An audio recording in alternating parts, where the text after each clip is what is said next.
Because understanding great literature is better than trying to read and understand yet another business book. On the Leadership Lessons from the Great Books podcast, we commit to reading, dissecting, and analyzing the great books of the Western canon. You know, those books, from Jane Austen to Shakespeare, and everything else in between, that you might have fallen asleep trying to read in high school. We do this for our listeners, the owner, the entrepreneur, the manager, or the civic leader who doesn't have the time to read, dissect, analyze, and leverage insights from literature to execute leadership best practices in the confusing and chaotic postmodern world we all now inhabit.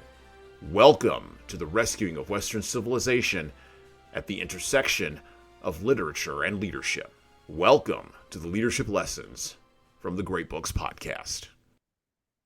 Hello, my name is Jesan Sorrells, and this is Leadership Lessons from the Great Books podcast, episode number 142. In this episode, we are revisiting a massive book that we started visiting about a year ago. This is a book, a novel, a story featuring intrigue, adventure, romance, pathos, and more. It literally covers the entire emotional pantheon of a human being. And it is all set against the background of the French Revolution and the aftermath of the actions of the buzzsaw that cut across Europe, known as Napoleon Bonaparte. This book is so long that, of course, it will take us several episodes for us to cover it. And actually, myself and my co-host today, we're talking about this. It might take us 10 episodes to cover it, in which case we will have an entire course available to you for consumption.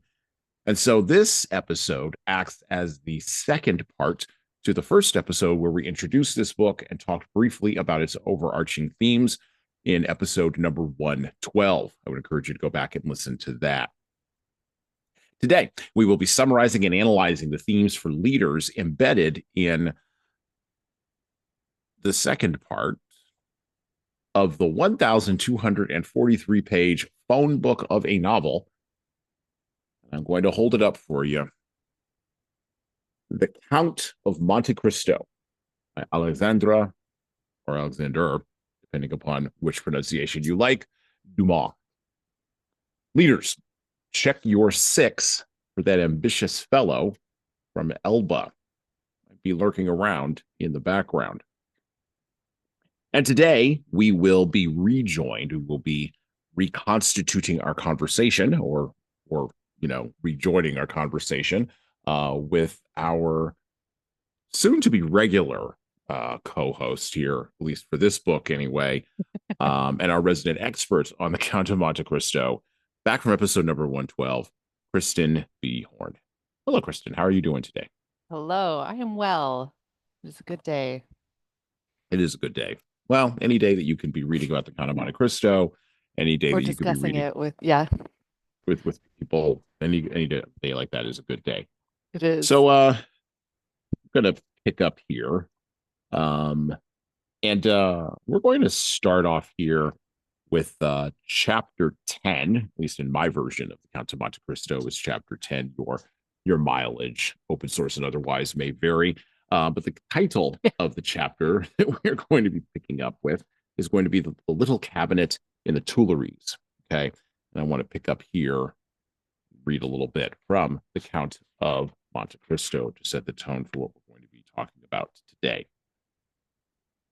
Let us leave Villefort, going hell for leather down the road to Paris, having paid for extra horses at every stage, and precede him through the 2 or 3 rooms into the little cabinet at the Tuileries, with its arched window, famous for having been the favorite study of Napoleon and King Louis XVIII, and today for being that of King Louis Philippe.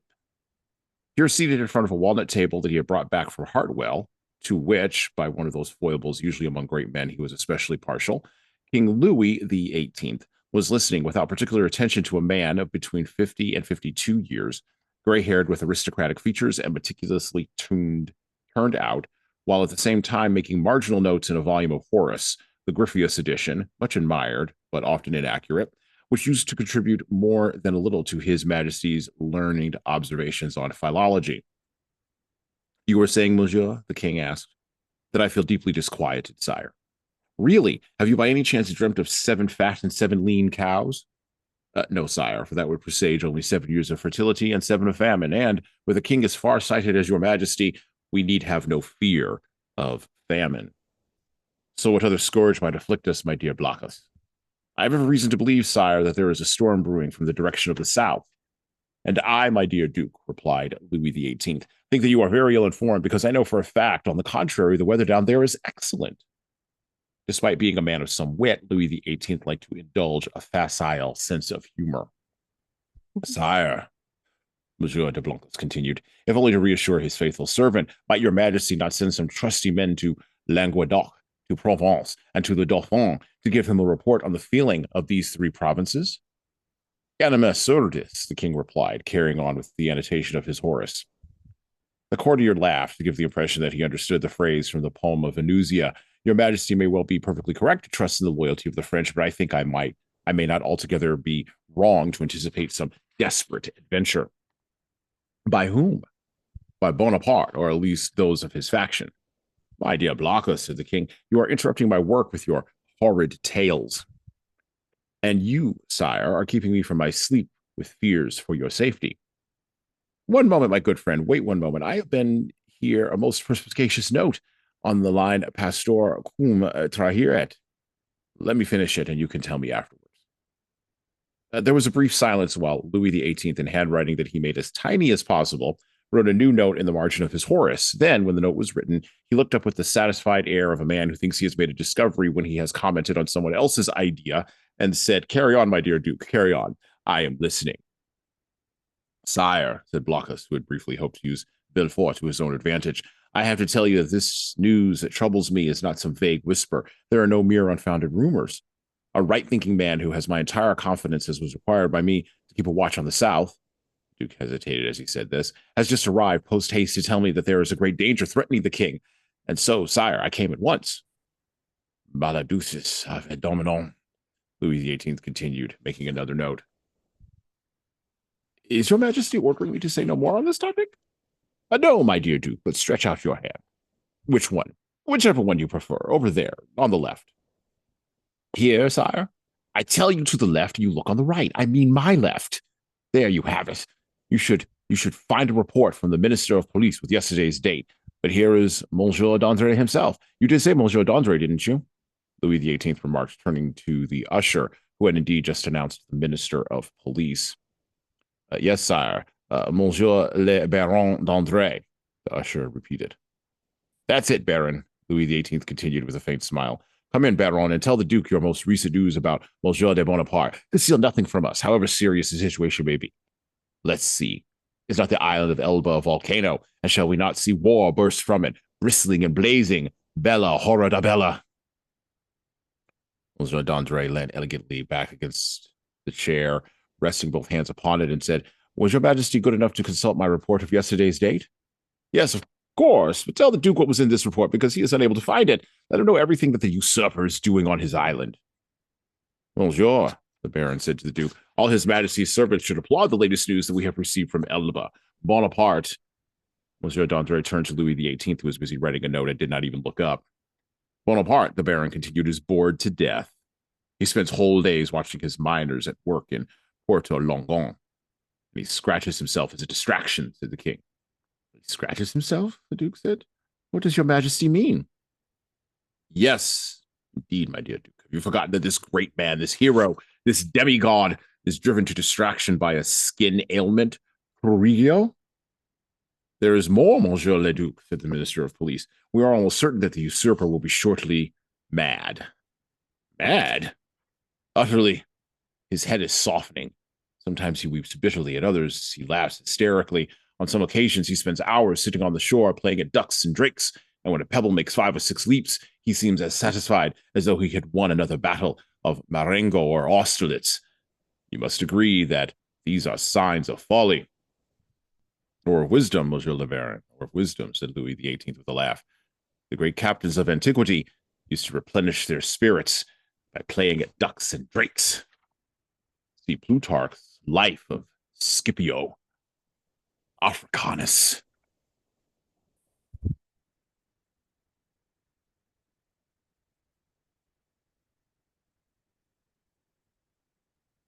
You got to love reading this kind of stuff 200 years later. It is almost exactly 200 years later since the events that Alexandre Dumas describes with such clarity and alacrity in the court of Louis XVIII in the Count of Monte Cristo. And so today, I'd like to talk about Louis XVIII. I'd like to talk about Napoleon Bonaparte, that scourge who they trapped on the island of Elba after he rampaged around Europe and gave everybody fits. I'd also like to talk a little bit about what we can learn from bureaucratic obsequience and obeisance that we see there in the court of Louis XVIII. And of course, the 100 Days of Napoleon, where he re-scared everybody, or at least the elites of Europe, half to death. So let's turn and start with the literary life of Louis XVIII. Louis XVIII was born Louis Stanislav Xavier. He was born on November 17th, 1755, and he died September 16th, 1824. He lived almost a complete life. He was known as the Desired, in French, Le Désiré, and he was King of France from 1814 to 1824, except for a brief interruption during the 100 Days, which is related in the Count of Monte Cristo in 1815. Before his reign, he spent 23 years in exile from France, starting in 1791 during the French Revolution and the First French Empire. Until his ascension to the throne of France, he held the title of Count of Provence as the brother of King Louis XVI, the last king of the Ancien regime. Following the French Revolution and during the Napoleonic era, Louis XVIII lived in exile in Prussia, Great Britain, and Russia. Now, there's a lot more about Louis XVIII. He was a fascinating character. As I was telling Christen before we got started here, he got married, apparently was unable to consummate his marriage. He suffered from obesity and gout because while he was knowledgeable, he was also gluttonous, and he failed to generate an heir, which most kings did not realize back in the day. Basic biology says that it's the man's fault if you can't produce an heir. But let me not sully history with biological facts. So let's get started on this, Christen. You love this book. That's why I've had you on to talk about it.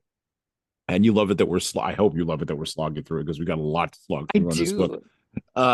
It's like when it's always the problem when they make books into movies, right? You're like, you skipped all the best parts. Like it's not always true, but it's like when we have the time to just go through it all and be like, yes. Yes. So let's talk a little bit about Louis XVIII and his character in the Count of Monte Cristo. So there's Louis XVIII the character, and there's Louis XVIII the actual like human being who lived. And Dumas, of course, takes a literary license, as do most writers and creatives. And I think that is something that is missing in our current era. We don't have anybody who has the guts, I would assert, to take literary license with real people because partially it's because of the social media thing and the internet thing. We all know too much about everybody. And so to take literary license would be like, fucking, please, I'm being creative. But Well, maybe I'm wrong. Go people ahead. have done it actually, and they got a lot of criticism. It's a movie called oh my gosh, the name literally just flew out of my head. It's about P.T. Barnum. Mm. Well, Oh, yeah. My kid loves the songs from that movie. yeah, Greatest Yeah, Showman. yeah. Greatest Showman. I That's love right. the music. Music's great. Hugh Jackman is great. You're right. Zendaya, what's the other kid's name? Zac Efron. They all did amazing. It's great. Right. I love that movie, but historically completely like I don't know about completely inaccurate, but aside from the fact that P.T. Barnum started the circus, that's about it. That's what they got right or historically accurate.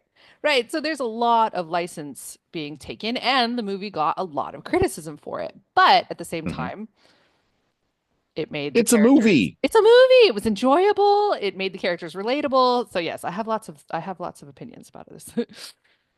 Well, okay, so you're an artist, you're creative. You're in the space of trying to put something in the world. whether that's something that you generated off the top of your head, or a business that you're doing, something like that, right? It's really, really hard, and I think it's always been hard to take someone who is known, like Louis the 18th was known, and everybody had Mhm. an opinion about Louis the 18th. I think if the people of France had Twitter back then, they'd have been tweeting about him, and it'd have been a real problem for him, not for them. They would have been fine. Right. Um, how can, and this is the question of the day. How can artists, can us as artists, make current events as compelling in writing as Dumas made his current events compelling for his audience? How do we capture that? Because I think we fail to capture that.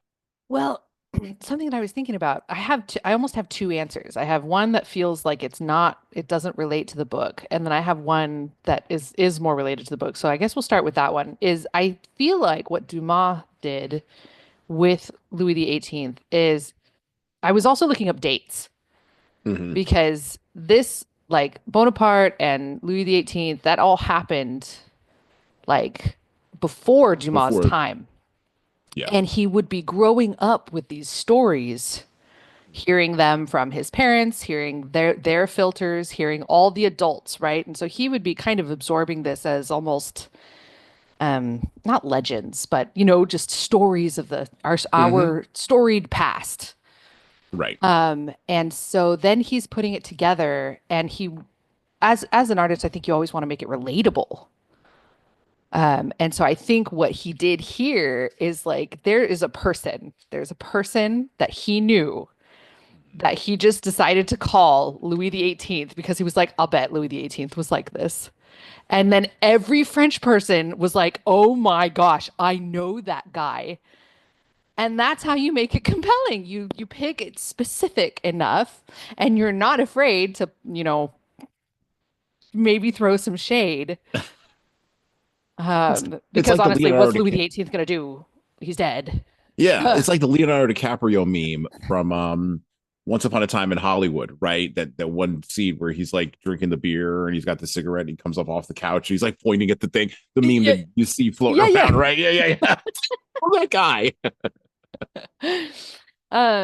So Um, and okay. on the so that's and I guess that kind of does tie into my like the second answer is you got to humanize people in Hmm. on both of the ends of the spectrum. I feel like when artists talk about humanizing people, they usually mean um, make them sympathetic. Hmm. That is often what it means. Um, Hmm. but it also means showing them when they're kind of ridiculous, when they make like they're just like this guy, he's not even listening. He's just like, I'm gonna make these notes in my book and be all learned and have this air about me. And be like, we know that guy. You know someone who's like that. And when you read this story, you're like, ha, that's and I think that's part of how you make it compelling. And it reminds me So, of marketing a lot, actually, because, they tell you, to pick your target market and narrow hmm it down and narrow it down and write to your target market. Like you're only writing to one person. Everybody's too scared to do that because they think that it will like limit my audience. It will limit my sales. And like, that's not true. Like artists, authors have been doing this for eons. And when you that's write to your target market, though, don't you have to know or have a sense or have sympathy for the market you're writing to? Or not yes, You have to sympathy. Not understand them. and Yeah. understand them. Yeah, or empathy, maybe. I think empathy is probably an Yeah. Yeah. overused term these days, but okay, empathy for your target market, right? You have to have empathy for the people who are reading the book or consuming not consuming, watching the movie or listening to the music, right? You have to have empathy for those people, right? For that to work, Yeah. Yeah. And if you're talking down to them, they usually know. right? They can tell. Okay, Yeah. so um the I like what you said about humanizing people. Why I have ideas on why, but from where you're sitting in the spot where you're at, because you're in California, you're in the maelstrom of things. Oh, Um, yes. why do creatives in the last 25 years have trouble humanizing the people they're writing about or creating about? Oof. Yeah, I'm going to go ahead and ask you the hard question up front. Ooh. Because we haven't gotten to Napoleon Bonaparte yet. And that's, I mean, there you go. And I'm going to talk a little bit about the Napoleon movie that just came out, which is In the last trash. 25 But anyway, years. Oh, yeah, right. that's Yeah, the I movie. haven't I Ew. haven't even I bought watched it. it on, I watched it on a plane. I was like, because I'm a Ridley Yep, Scott right. guy. I watched it on Yeah. a plane and I didn't even make it through like the half hour of it before I was like, this is trash. Now there is a new Count of Monte Cristo movie and it's in French. So I'm actually quite Mm, interested. It's like, oh, if the French okay. made it, like maybe it'll be good. Maybe it'll be good. Um, and I've seen good things about it. But okay, so why have artists have been having trouble writing, humanizing people? Yeah. Because like you could humanize. Okay. So I don't know. It depends on who you're reading, right? Maybe Sure. Okay. the like people writing for Hollywood. No, I don't. Well, never. I don't know if anybody's happy with Hollywood right now, actually, No one because the is. people who are looking for good writing and good movies and good cinema are mad because nothing is good right There's none now. of that. And then the people that they're trying to please right now are mad because it's not good and it's not doing well.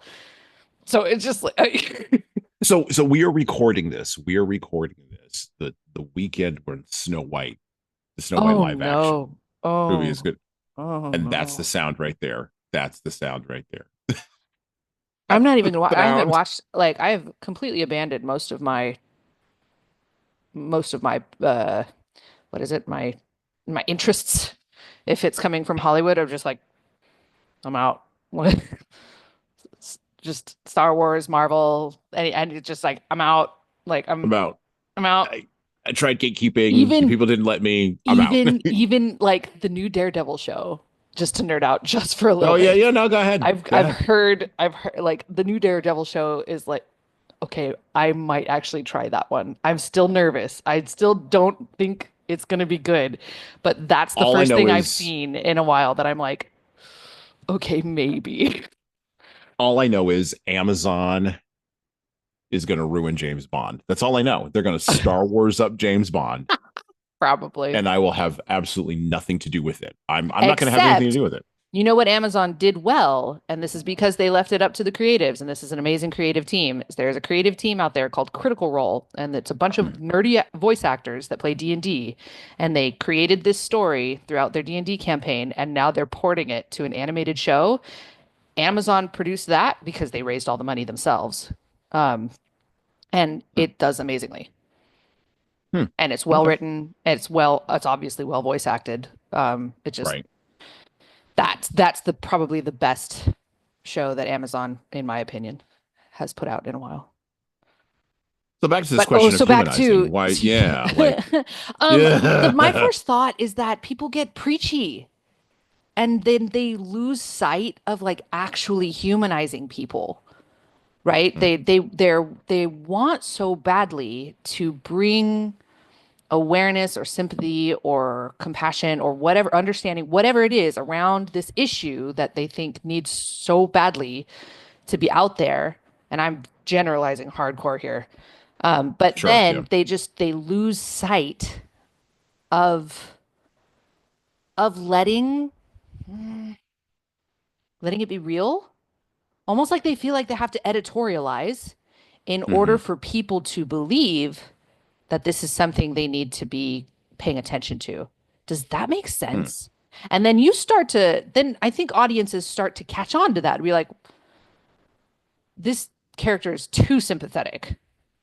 You're Hmm. like, really? They're just completely a victim every time at every turn. We're like, nobody, maybe not nobody. That's a blanket statement, right? But it's just like so very few situations. Is it like There are very few situations. show them make a mistake? Right. Right. Well, there's very few situations where, and you even see this, by the way, in the Count of Monte Cristo. Like, yes, Louis XVIII is, to your point, a caricature conglomeration of a bunch of people together who everybody recognizes. Right. But he also is, Dumas had enough empathy to put the human touches in him. So the Yeah. human touch is he's marking up Horace and he's quoting from the Life of Africa, Scipio Africanus, right? Like and of course, these are literary references that people nowadays won't know, unless they're well read. Um, but he's making in jokes through even those literary references that humanize this person who, and I have not, It's a I've been good. figurehead. Who's a figurehead, right? He's a Right, right, figurehead. right, Nobody right. is. And I haven't even touched on politics yet. Like The this other isn't even a thing, political statement. right? That's what I was thinking. Like I looked up, it would be like me trying to write. Well, actually, the reason I this popped into my head is because Nixon in China is an opera Oh, that I yeah. thought did really well. Like it didn't Mhm. villainize Nixon; it just kind of let him be. Mhm. Also, you mentioned it's like why aren't we allowed to do this anymore? It's like well lawsuits. Yeah. Yeah. There's Well, a yeah. lot of litigation and copywriting. I don't know if that's the right word, but licensing and all the laws and stuff about writing about doing art on people that are still alive. But anyway, so there's the opera Nixon in China, and we like that's kind of similar, like in terms of my timeline, because that like when Yeah. Nixon went to China, it was like 1970 something, and then somebody Yeah. was kind of the last 20 years wrote an opera about it. Heggie, Right. I guess Heggie. Wait, no, that was a different opera. I don't think it was Heggie. It Anyway, doesn't matter. it doesn't It doesn't matter. matter. But it was really interesting because I Right. had actually never watched anything about Nixon before. And my mom was sitting right there with me. And I guess the guy that was singing for Nixon did his homework because she was like, oh my gosh. Like his mannerisms, the way he walked, the way he would move, look at someone. He just really was apparently really studied Hmm. and just was giving off big Nixon vibes. So all that to Hmm. say is, but it didn't villainize him. It just placed them in the scene, be like, this is what happened. This is what happened. Yeah. Well, and I wonder if partially also because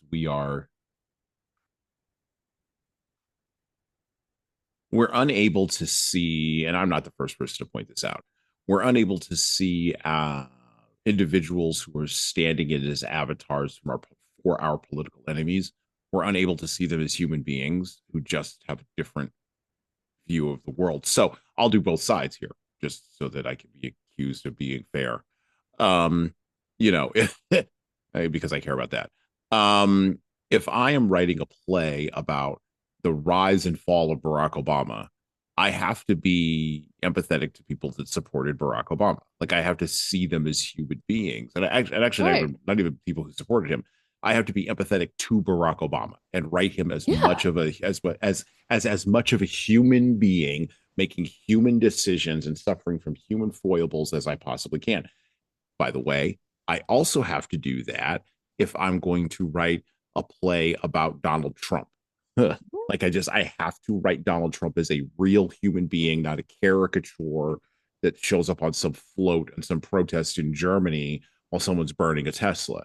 Like it can't be those things, You right? have to figure out what is Trump, what does Obama, what do they care about? What What do they makes care them about? Right, human?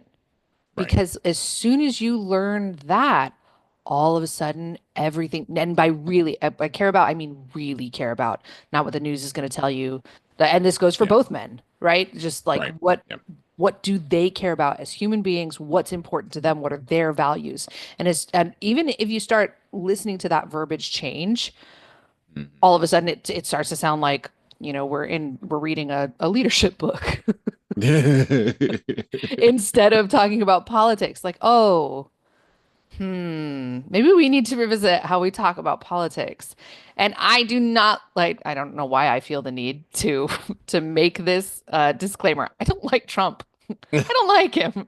Every story I hear, I'm just like, this man is our president. But I didn't particularly love Obama either. Like he made some decisions Right. that I'm just like, ugh. Yeah. So it Well, just like, well, and but that's politics, well, right? That doesn't right. mean It's they're not, politics. Exactly. doesn't mean they're, I don't know, gonna bring about the end of the world or save the world. This right there, put a mark on that in here. Um, no human being no politician, no policymaker, no legislator. And I think that's really, this idea is really tough that I'm about to say. Um, in our system of governance, because we are a republican system of government, small r, based off of a constitution. And that constitution, because we've expanded the agency and the ability of it to cover a number of different people that it was not originally meant to cover, or the original intent of the founders was not that those individuals would be covered, but the beauty and the horror of the United States is that we have pushed the boundaries of that document and stretched it beyond its original understanding, for good or ill. And I can argue both sides of that. And in doing so, we've changed the way that people think about their relationship to politicians. And that is fundamentally different, I think, than the way that people thought about their relationship to a politician during the time of the French Revolution, during Bonaparte, during Louis XVIII. I mean, we make claims in this country, political claims on both political sides, that a president is behaving like a king. We do. That's like a slur that you throw out to slam a politician in the United States. But the fact that we even throw out that slur is indicative of the fact that we are all trained to be in a system where we will not be ruled by a king. Instead, we will all democratically rule each other. And it's hard to really empathize with people that not hard. It has become increasingly difficult, let me frame it that way, to empathize with people who are our next door neighbors, because we don't see them as people. So if your next door neighbor is voting for somebody and you don't understand why they're doing that and you don't have any empathy for them, then of course the political avatar is going to be bringing about, to Kristen's point, the end of the world, or bringing about utopia now. Like either one, either apocalypse or utopia. It's never anything. I tell It's my wife never this in all the time. between. It's never in between. We can't hit the middle. We can't hit the middle. We're either going to go to utopia or we're going to have an apocalypse. Like it's either one. And I increasingly am not here for any of that. I increasingly need Yeah. us to hit the middle. Just hit the middle. Well, trying to keep this vague enough and not get Yeah, too yeah, personal or yeah, start yeah. Keep it condemning vague. people. Keep it vague. I've already let all the condemnation come out of my mouth. You keep it vague. Right? No, I think that's kind of what it consistently comes back to, and Yeah. it is letting people be human and see them as humans before you see them as whoever they voted for, or whatever their what is Right. it? Whatever their party designation is. Like, oh my gosh, even just saying that reminds me of like V for Vendetta. Like, like, hey, like both sides are like this close to becoming the thing that they're accusing the other side of Oh yeah. becoming. And Of it's like, course. guys, Yeah. we're all in this together. Thank you, Zephyr. Well, I Like, will say, we got one planet. We need to make it last as long as we can. We're all humans. Like that's if you well, zoom out enough, if you zoom out I enough, will say, I think go ahead. The connection is a little wonky again. no. You're okay. No, you're all right. This time it's not on my end. Oh, You're is it you're mine? tip top. No, you might be yours. It might Um, be mine. no, I think that after 25 years, I think the American public has only about 25 years of like solid like ability to stand in a corner like two 4-year-olds and hit each other in the face. We've only got about 25 years of that in us. And then we need a break. And I think we are at the Yeah. end of and this is one of the assertions that I'm making on this podcast. Um, I think we're at the end of the fourth turning. We're at the end of, we're exhausted. We've beaten each other into submission. We reached sort of the high water mark of all this nonsense in 2020. Between March of 2020 and January of 2021, we reached the high water mark. If anything was going to happen that was going to happen, would have happened in that period, and it didn't. For a whole variety of reasons that I don't need to go into today, but it didn't happen, and now we're all exhausted. We're like drunks that like are now waking up and then the hangover is kicking in and we're like, oh dear God, we're like looking around going, oh my What God, I did gotta I clean this do? place up. What did I do? I gotta clean this place up. That was a hell of a party. It was a real rager. Yeah. Yeah. And we can't go down the street to like go to another party. There's We're nowhere too down the street to embarrassed. go. They're too Yeah. embarrassed. They're too embarrassed. Like, we're getting ready to have the collective. I think over the next 5 years, we're getting ready to have the collective. We're never going to drink again moment. Right. And I love that moment after a terrible hangover. You're like, oh my God, this is terrible. I'm never going to drink again. Never. And never is like, till next Sunday or next Right. Friday or whenever. But in the terms of a nation state, that could maybe be another 25-year long gap. So maybe we'll take 25 years off from beating each other in the face, and by that point, I'll be dead, and it won't matter. So no one will remember any of this anyway. Okay. I like the idea that you said there about writing to your target market and humanizing people. I love that. In particular, because we're going to pick up with the chapter. I love the title of this chapter as we turn back to the book. The Corsican Ogre. I love the title of that chapter.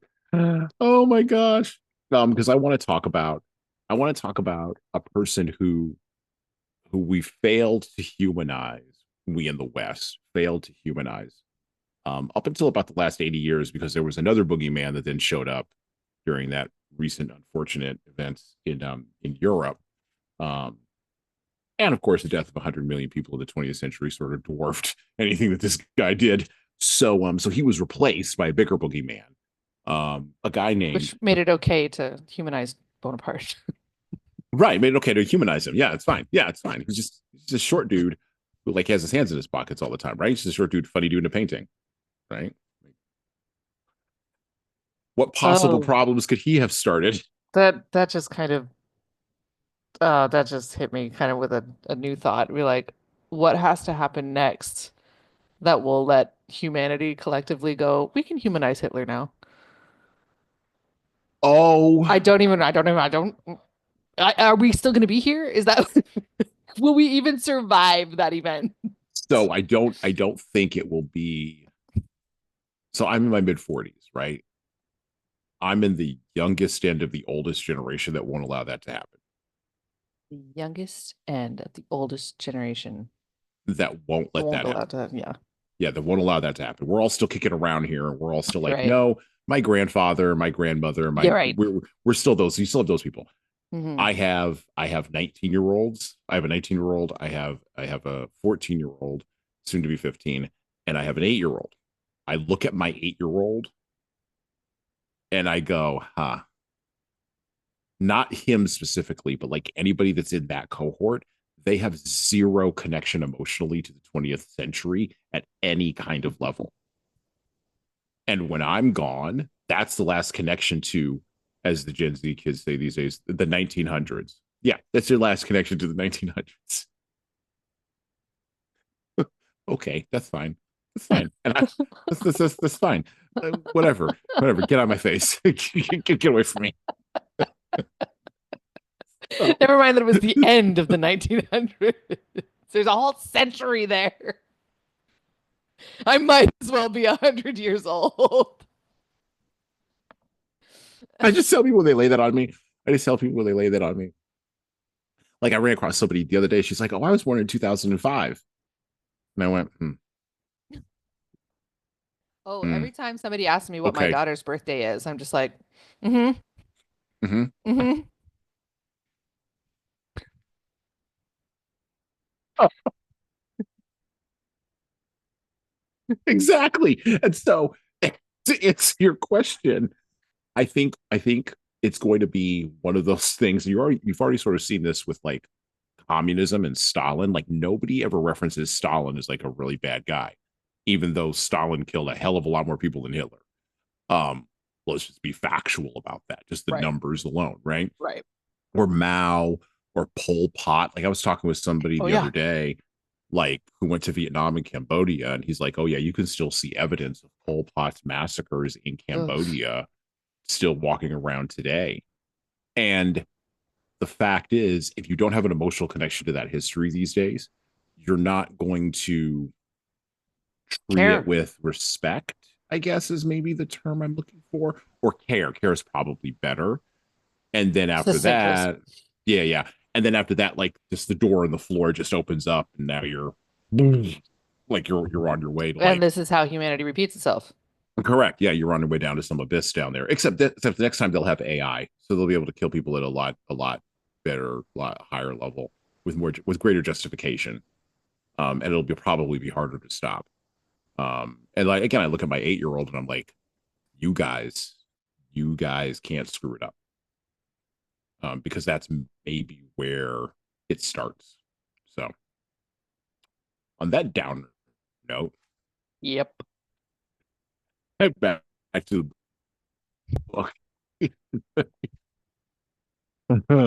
back to chapter The Corsican Ogre. I'm going to read a few pages in here, um, just to sort of get the flavor of the fear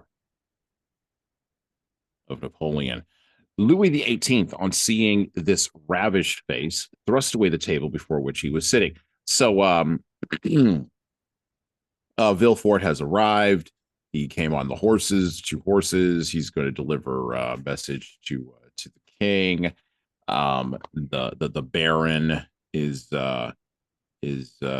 hanging out, and it's a whole thing. So, yeah. So Louis the 18th, on seeing this ravished face, thrust away the table before which he was sitting. What is wrong with you, Baron? He cried. You seem thunderstruck. Do your troubled appearance and hesitant manner have anything to do with what Monsieur de Blocos was saying and what Monsieur de Villefort has just confirmed to me? Meanwhile, Monsieur de Blocos had made an urgent movement towards the Baron, but the courtier's terror got the better of the statesman's pride. In such circumstances, it was preferable for him to be humiliated by the prefect of police than to humiliate him in view of what was at stake. The sire, the Baron stammered. Come, come, said Louis XVIII. At this, the minister of police gave way to an onrush of despair and threw himself at the king's feet. Louis XVIII stepped back, raising his eyebrows. Won't you say something? He asked. Oh, sire, what a terrible fortune. What will become of me? I shall never recover from it.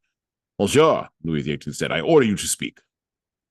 Sire, the usurper left Elba on February the 28th and landed on March the 1st. Where? The king asked urgently. In France, sire, in a little port on the Gulf de Juan near Antipodes. The usurper landed in France, near Antipodes, on the Gulf Juan, near 100 leagues from Paris, on March 1st, and it is only today, March the 3rd, that you inform me of it? Well, monsieur, what you are telling me is impossible. Either you have been misinformed or you are mad. Alas, sire, it is only too true. Louis XVIII made a gesture of inexpressible anger and alarm, leaping to his feet as though a sudden blow had struck him simultaneously in the heart and across the face. In France, he cried, the usurper in France. But was no one watching the man? Who knows? Perhaps you were in league with him. Sire, no, the Duke de Blocos cried out. A man like Monsieur d'André could never be accused of treason. We were all blind, sire, and the minister of police was as blind as the rest of us, nothing more. But, Villefort said, then he stopped dead in his tracks. I beg your forgiveness, sire, he said with a bow. My ardor carried me away. I beg your majesty to forgive me. Speak, monsieur, speak without fear. You alone warned us of the disease. Help us to find the cure. Sire, Villefort said, the usurper is hated in the south. It appears to me that if he risks his chances there, we can easily rouse Provence and Languedoc against him.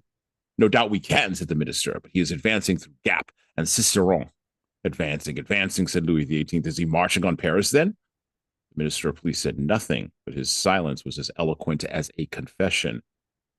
What about the Dauphin? The king asked Villefort. Do you think we could raise resistance there as in Provence? Sire, I regret to inform your majesty of an unpalatable truth. Feeling in the Dauphin is not nearly as favorable to us as it is in Provence and Languedoc. The mountain dwellers are Bonapartists, sire. So his intelligence is good, Louis XVIII muttered. How many men does he have with him? I do not know, sire, said the minister of police. How do you mean you don't know? Did you forget to find out that detail? It is a trivial matter, of course, he added with a disdainful smile. I was unable to learn it, sire. The dispatch contained only the news of the landing and the route taken by the usurper. And how did you come by this dispatch? The minister hung his head and blushed brightly. By the telegraph, sire, he stammered. Louis XVIII stepped forward and crossed his arms, as Napoleon would have done. By the way, pause. I love that little touch there that he puts in there. I love that. That's a good literary touch there. Back to the book. You mean, he said, going pale with rage, that 7 armies overthrew that man? A divine miracle replaced me on the throne of my fathers after 25 years of exile. And during those 25 years, I studied, sounded out, and analyzed the men and the affairs of this country of France that was promised to me, only to attain the object of all my desires and for a force that I held in the palm of my hand to explode and destroy me? It is fate, sire, the minister muttered, realizing that such a weight, the light in the scales of destiny, was enough to crush a man. So it is true what our enemies say about us, nothing learned, nothing forgotten. If I had been betrayed as he was, then that might, after all, be some consolation. But to be surrounded by people whom I have raised to high office, who should consider my safety more precious than their own because their interests depend on me, people who were nothing before me and will be nothing after, and to perish miserably through inefficiency and ineptitude. Oh, yes, monsieur, you are right indeed. That is fate. The minister was crushed beneath the weight of this terrifying indictment. Monsieur de Blocos wiped a brow damp with sweat, and Villefort smiled to himself because he felt his own importance swelling to fall. Louis XVIII continued, having immediately realized the depth of the gulf above which the monarchy was tottering, to fall and to learn of one's fall through the telegraph. Oh, I should rather mount the scaffold like my brother Louis XVI than to descend the steps of the Tuileries in this way, driven out by ridicule. Monsieur, you do not know what ridicule means in France, and yet, if anyone ought to know, sire, the minister mumbled, sire, for pity's sake. The king turned to the young man who was standing motionless at the back of the room, following the progress of this conversation on which hung the fate of the kingdom. Come here, Monsieur de Villefort, come. Tell this gentleman that it was possible to have foreknowledge of everything, despite his ignorance of it. Sire, it was materially impossible to guess at plans which that man had hidden from everybody. Materially impossible? Those are grand words, monsieur. Unfortunately, grand words are like grand gentlemen. I have taken the measure of both. Material impossible. For a minister who has officials, his offices, his agents, his informers, his spies, and 1,500,000 francs of secret funds to know what is happening 60 leagues off the coast of France? Come, come. Here is this gentleman who had none of the resources at his disposal. This gentleman, a simple magistrate who knew more than you did with all your police force, and who would have saved my crown if, like you, he had the right to operate the telegraph. Zing.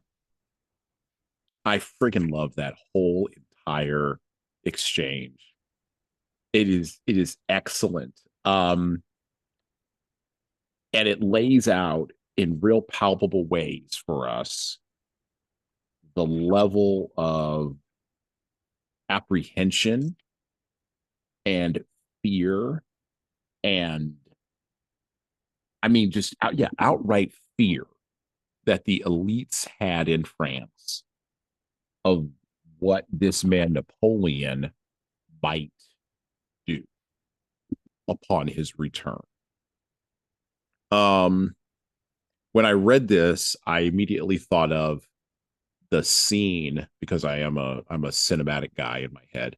I thought of the scene in The Wire when Omar in his trench coat, and if it's a great show, you've never watched it, it doesn't matter. Go check it out from HBO 20 years ago, when Omar is walking down the drug alleys in Baltimore, and all of the drug dealers see him coming who are dealing on the corners, and they all scream out from windows and doorways, and they scatter like rats while they're screaming. They scream, Omar's coming. Omar's coming. And he's just walking down the street in his trench coat with his shotgun, singing, whistling Farmer in the Dell, which is like great. And it's almost exactly that. Napoleon's coming. Everybody better get up and get moving. Get up off the step. Get up off the stoop. You better go hide. That thug is coming. To Chris's point earlier, before we read that section, it has been over 200 years since Napoleon was astride the earth as a great man. And we do underestimate how much of a boogeyman he was for the aristocracy and the elite of Europe, and how much the common people loved him. Napoleon ushered in, because of his actions and his behavior and the way that he held himself in France and the way that he was not taught, but the way he was thought about, he held himself up and was turned into the first avatar, this idea, at least in the modern West, of the great man of history theory. Um, Thomas Carlyle laid out this theory, and I'm going to read this quote directly. It came from my research around this. Universal history, the history of what man has accomplished in this world, is at the bottom of the history of the great men who have worked here.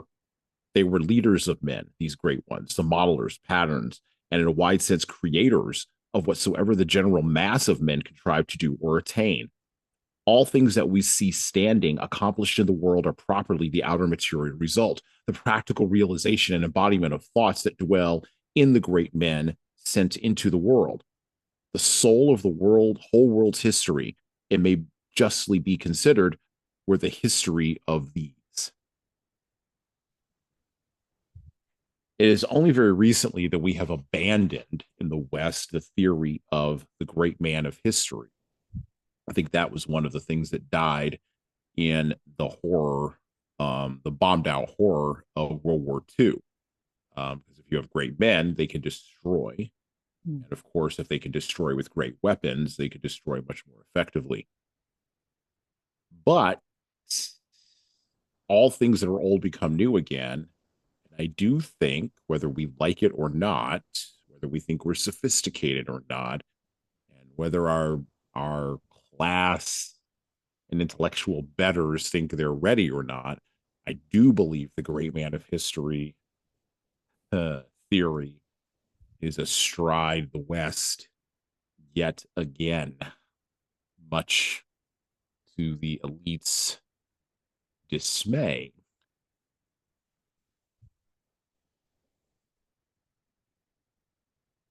So the question I have is, are we in America ready for the great men and women of the earth, as Carlyle might say, to move history yet again?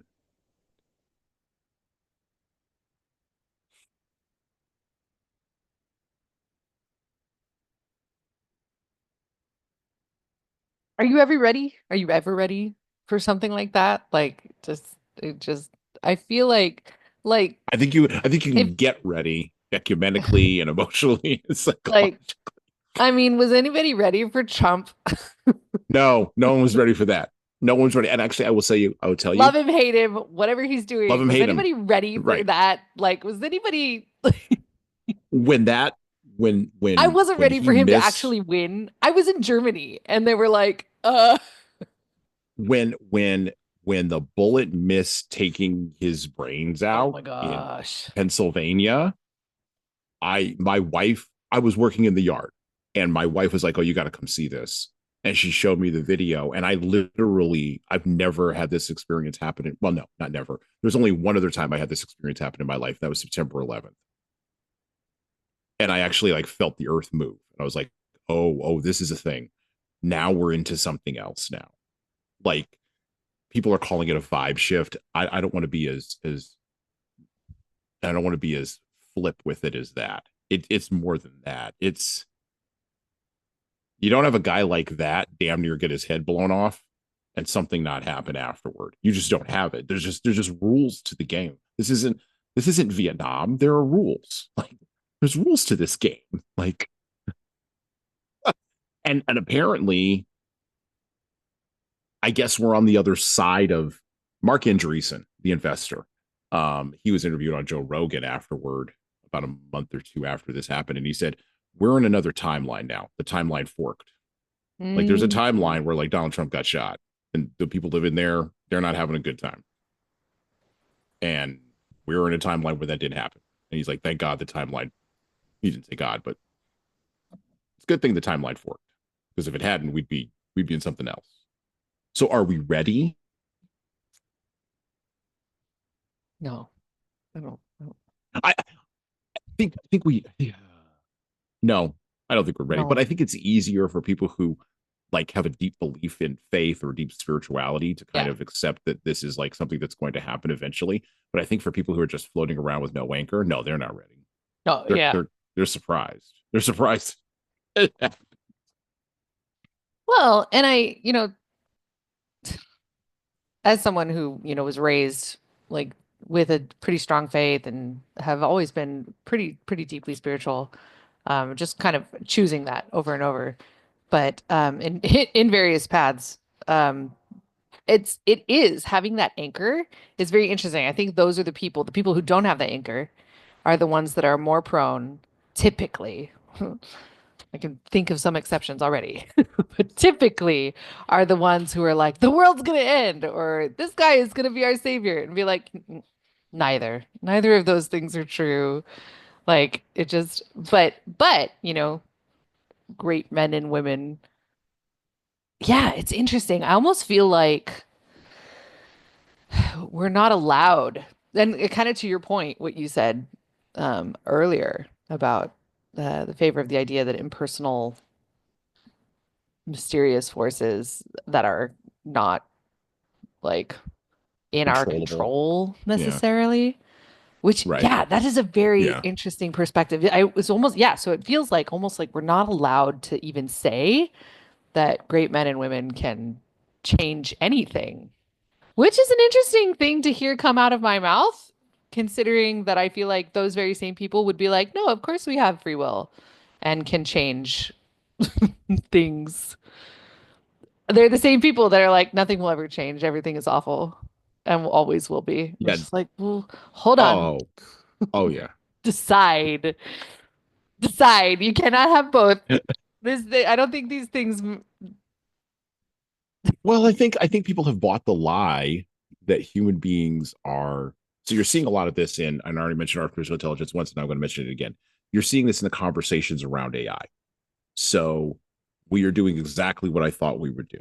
We are anthropomorphizing what is in essence a hopped up computer program on steroids. And yes, I am minimizing it on purpose for what I'm about to say, because because we have bought into the lie as a culture ever since Alan Turing proposed the Turing test. We've bought into the lie as a Western culture in general and an American culture in deeply particular. I don't think the Europeans buy into it as much as we do. And the Japanese are all the way the hell over on the other end. So we're weirdly in the middle on this. But I think in America, in the West, we have bought into the lie that human beings are just machines, just computational. There's no Mhm. difference between a me and a computer. And the problem is, or not the problem, the in order for me to be great, I have to believe that I'm more than just a biomechanical series of impulses that are just reacting to I things. I have a friend who's kind of on the other side where we were talking about this. It was a maddening conversation for me because everything it's like, oh, he like I was like humans are different from animals. Like we just are. Oh yeah, Like yes, we are yeah, animals, but we are like almost like animals plus. mm-hmm. Yeah, exactly. But because you cannot prove or measure consciousness or the soul, like there's no Mm-hmm. empirical, you can't do that empirically. He was like, Mm-hmm. we're just animals. And I'm like, Maybe you're an animal, but I'm not. what? And well, like I tried to like find so I'm when I'm debating with this guy, we're like he's like uber logical and I Right. am like I'm an artist. Yeah. So emotions and like instinct.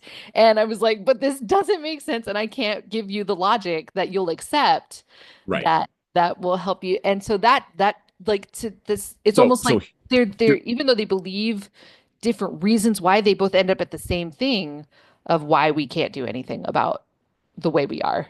I'll give you a tip for getting through those kinds of arguments. I'm going to help you out. No, really, I am. This is going to be very helpful. Have him explain art logically. He can't. Give me the evolutionary biological reason for a painting. I think we sort of touched on that and it had something to do with like finding a mate and procreation. Except people who are single and never find mates and never procreate don't make paint. I mean, they That's may what I still said. make paintings. Yeah, I don't So, remember. and by the way, he'll try to divide it into the macro and the Yeah, micro yeah, and try to get you yeah. caught in details. Well, No, no, and no, then no, he no, no, sent no, me no, a no, video no, of no. like what is it? An elephant painting. And I was like, He's like, animals do No, art, animals invent no, things. Like, what is it? no, Monkeys fashion tools. It was like, no, okay, but no. dude, like monkeys aren't going to space. And he was like, why would they need to go to space? I was like, why did we need to go to space? We didn't need to go to space. Right, right. Like, why do we need to do anything? We And didn't don't tell need to me go it's to the mating. moon. Don't tell me we built a giant rocket to go to the moon just to get laid. That's not, no, sorry. Sorry. It's just, No. it was a very like maddening. And maddening is the word because Maddening. I'm just like, Maddening conversation. I don't know how to, we just have to stop. I think we just have to stop. I don't know. I don't know how to continue this conversation without exploding. Well, and the misunderstanding, I think, because I've had those kinds of conversations with folks as well. The kinds of anchoring of assumptions, and this is the other thing that lies deep underneath this. So, underneath the assumption of the great man of history theory from Carlyle, who again based this off of what he saw Napoleon doing in Europe, okay, and others. The the the the understanding of that comes from a space where, and we can't throw this out with the bathwater, where it comes from an understanding of how Christianity has worked through the loaf of humanity like yeast for the last 2,000 years in the West. And the people who talk about a lack of free will want to throw the Christianity away, but they still want to have all of the results from Christianity. Yes. And so the other challenge question that I often have for folks who don't believe in free will is, okay, I'm going to come to your house and eat you. Seriously, I'm going to show up tomorrow and I'm going to eat you. And I don't want you can't claim murder. You can't give me any, you just can't. Because the idea of murder comes out of a Christian ethic that comes from a space that says you can choose to eat your neighbor or choose not to eat your neighbor, and here's why. But you don't believe we have free will. So the next time I have an impulse to be hungry, I'm just going to show up to you and you better like have your arm ready. Now that Get pulls the those ketchup people up out. cold. That pulls up those people cold, because here's the thing. They're then going to argue from a position of natural law or from a position of something like that. Again, all those things come out of Christianity. All those assumptions come out of Christianity. And so the thing with the people who are not anti, who don't believe in free will, or who are more maybe atheistic in their pursuit is, and this is the challenge question I have for all of them, and if any of them are listening here, is the challenge question I have for all of you. Explain to me how the right and wrong of morality works without appealing to Christianity. And by the way, you can't appeal to Buddhism or Islam either. No religion. Appeal to no religion and tell me how this works. And you can't base it off of a philosophy either, because a philosophy is narrow in its anchor. And eventually, when you go all the way down, Nietzsche proved this, you wind up in the bottom of an abyss. So, those are the kinds of dynamics that we have to consider when we're answering this question.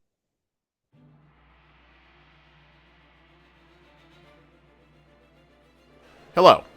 So I'm going to do some shilling here, and hopefully this will be a pause in our riveting conversation for you.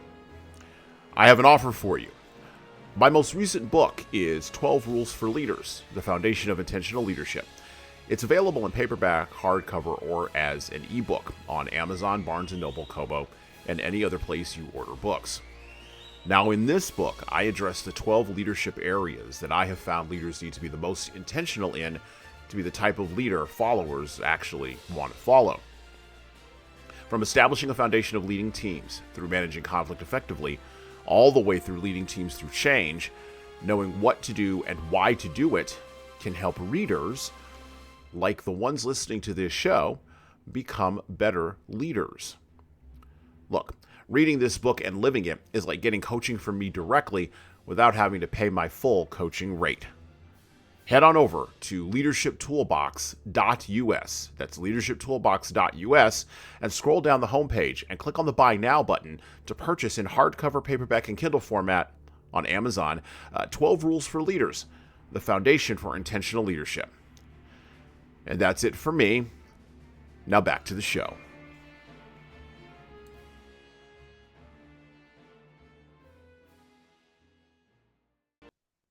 short answer to your question is no, because we don't believe it can happen. Right? The collective we, like culturally, right? Yeah, no. There's a dude on the scene who's already here, and it's felt like a slap in the face every time, and people are mad. And so maybe the next one hopefully will feel less like a slap in the face, but I don't think it will, because really it's the slap in the face that's what it takes to get people to wake up. And as much as I would love to do it in the softer, gentler, more artistic way, that's clearly not working because nobody will buy my shit anyway. So yeah, no one will buy your stuff. Well, that's okay. No one buys my stuff either. It's fine. Fine. It's fine. This is I'm not writing okay, for Hollywood. So I'm not worth listening to unless I'm writing for Hollywood. And those writers aren't worth listening to either. Well, okay. They're getting paid well, hopefully. Right. Yeah. Well, they better be getting paid well. So, okay. So, in thinking about this, though, like the idea that we can be people who make a dent in the universe. This is what drives entrepreneurship, right? This is what drives like weird, crazy entrepreneurial people, right? And so I do think it is still deeply embedded in the American spirit. Um, I think I think of like Patrick Henry, right? Who was invited to I always tell the story, was invited to the Constitutional Convention by Thomas Jefferson and didn't want to go because he smelled a rat at the Constitutional Convention. He was like, no, he liked the Articles of Confederation because he just wanted to go to like at the time, he just wanted to go to like Kentucky, which was the West, and just be left alone. Like there's that strong streak in America. And you know, the problem for us in the 20th century is we ran out of West to go to. And so we just turned like internally and started just eating each other. If you don't like your neighbor, speaking of what we are talking about in the last section, and you have no empathy for them, it used to be just you could pack up your Conestoga wagon and just drive that way. And you just go get new neighbors. Or maybe you don't. Maybe you get like you cordon off like 50 acres in the middle of Nebraska.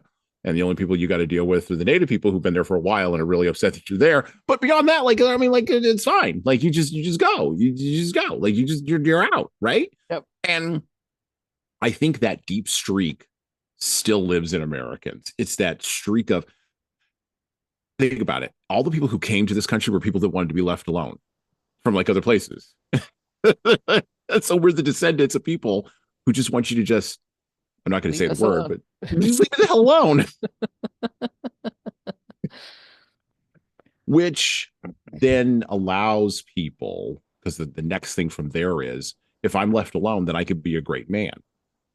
I could be a great man or woman. All I need is a plot of land. And now I'm a king. I'm a king of my own plot of land. And ain't nobody going to come to pull this back to the wire. Ain't nobody going to come along and move me off my block. Yeah, you go right ahead. You try. Go try to move me off my block. Watch what happens. Someone go get clapped. And I don't care if that's in, and I think our American attitude is, it doesn't matter if that plot of land is in Nebraska. I'm picking on Nebraska a lot lately. Let's say Iowa. It's in Iowa, or if that plot of land is the back stoop in Baltimore. This is my spot. You are not moving me off of this. I can be great in this spot. I don't have to be great for the whole global world. I'm not Napoleon. I don't have to be that guy. But I can take ideas from Napoleon, which is part of the conceit of this podcast. I can take ideas from Napoleon, and I can use those ideas to make myself great, and use those ideas to make my back stoop better, or to make my plot of land in Iowa better. But I don't have to like rule the world. I just have to rule my own plot of land. I think that's deeply embedded in the American psyche. And I don't think and a king can't come and take it from me. Correct. And if the king tries to, there's going to be a real problem. Not for me, for the king. There's going to be a problem for the king. Like, as I used to tell people before I got into fistfights, and like when I was in teenager, like, I hope you brought all your boys with you. I hope you brought everybody. I hope it's not just you. Because if it's just you, Well, you and me are going to have a happy time. I hope you brought a bunch of backup. And that attitude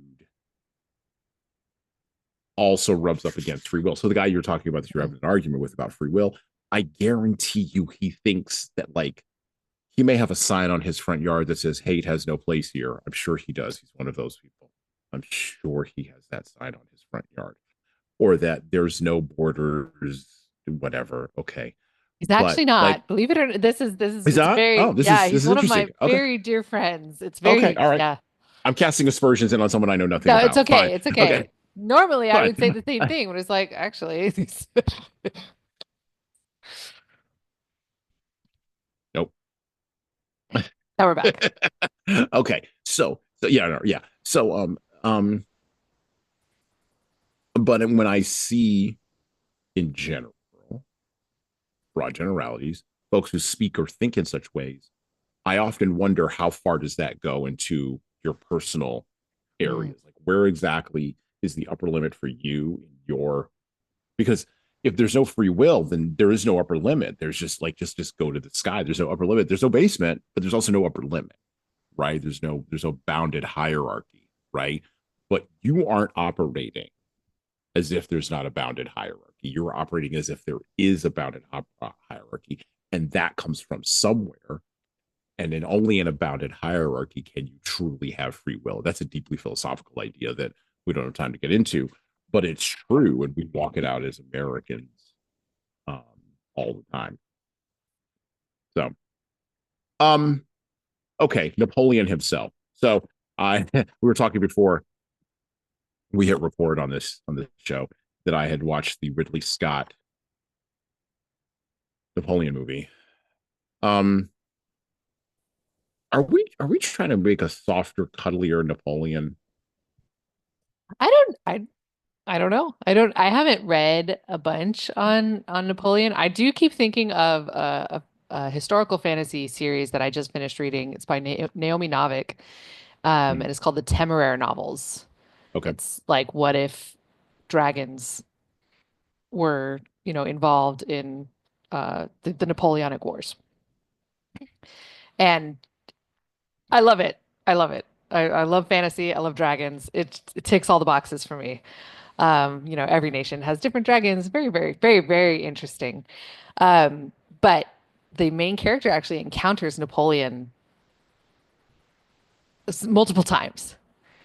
And it was really interesting talking about like humanizing the boogeyman.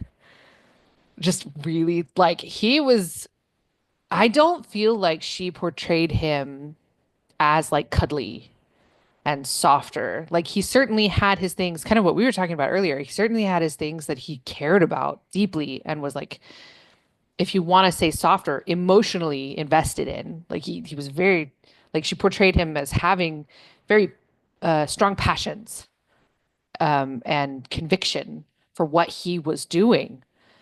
Um,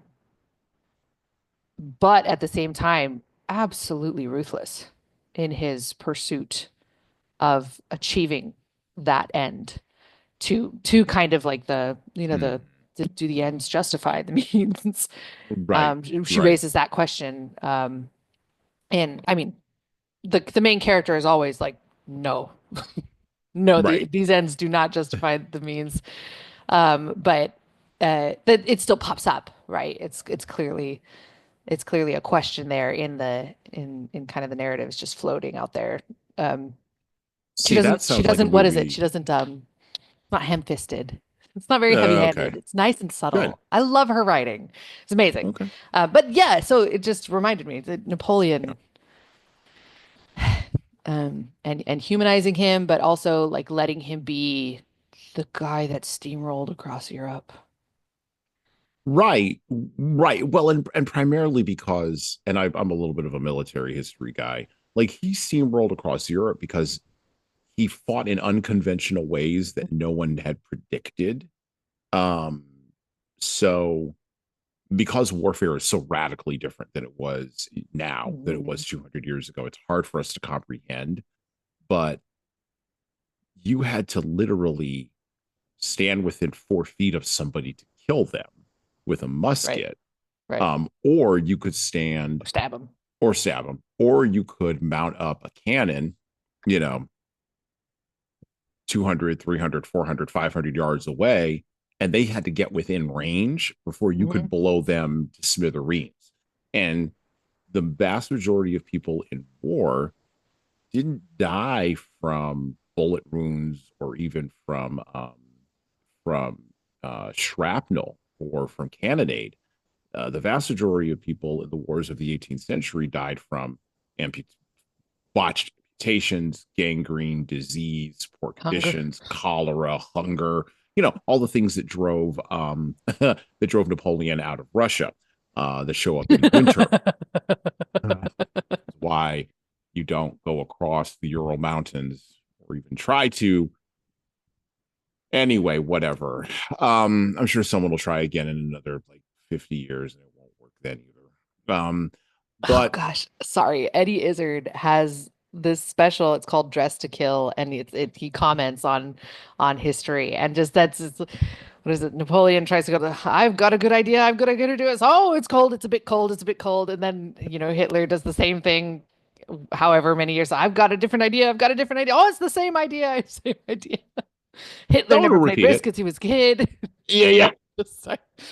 Uh, I'm he actually buying comments risk. kind of on Pol Pot and Stalin, and he rattles off the numbers, and he's like, Hitler tried to kill people next door.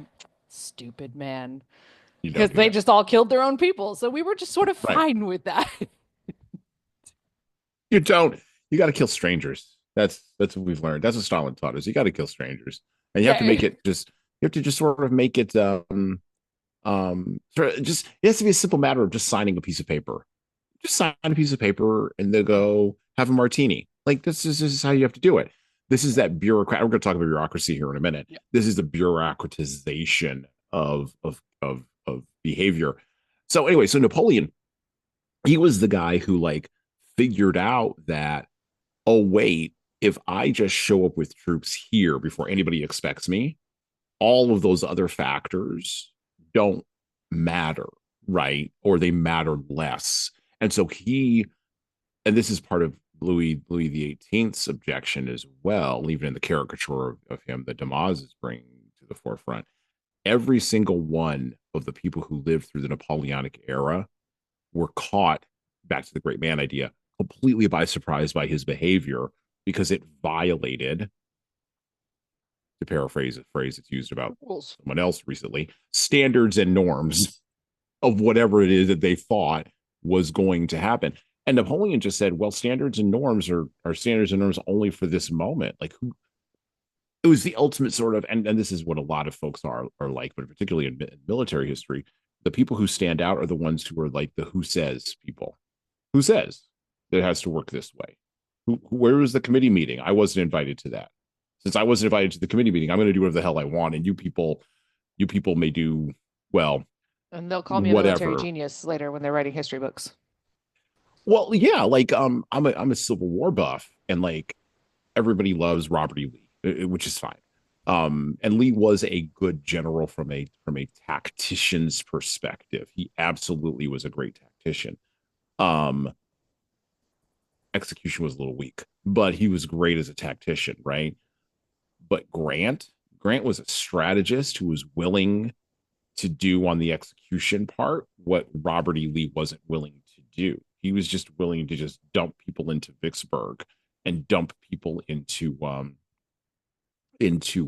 Chancellorsville and these other big battles, the American Civil War, and realize that if you have numbers, then all the rest of it doesn't matter. Just how many people are you willing to put into the wood chipper to get what you want?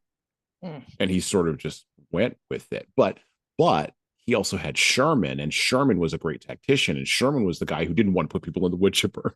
He would do it if he needed to, but he didn't want to. That wasn't his first like impetus. His first impetus was, okay, can we get the logistics here? Because if we can get the logistics right, if we can move the men and material in the correct direction and put them in the correct spot, again, just like Napoleon, before Lee shows up,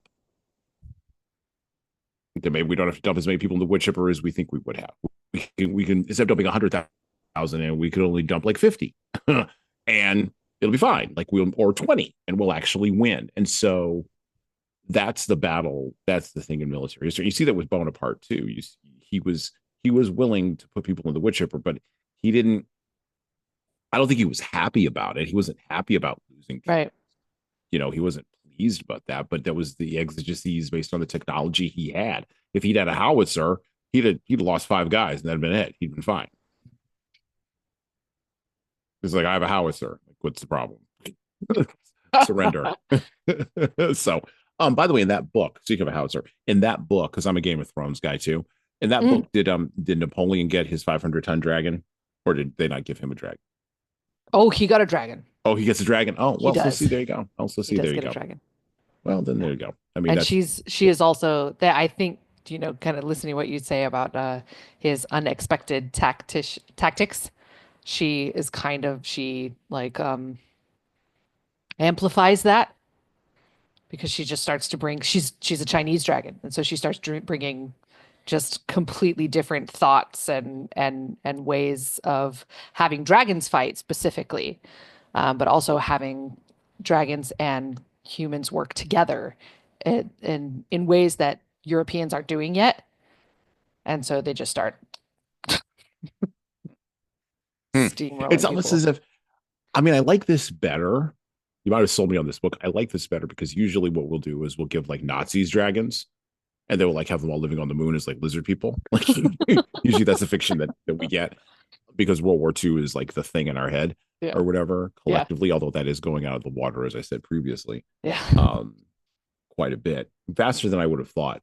But but I like this idea of going back and giving Napoleon a dragon. That's like giving him like Sun Tzu quotes and stuff. Like I love that. yeah, yeah, You know, she's gonna run a little Sun Tzu up the pole and up the ladder and see what sticks yeah, yeah. with this It's with it's this guy. Hmm. yeah.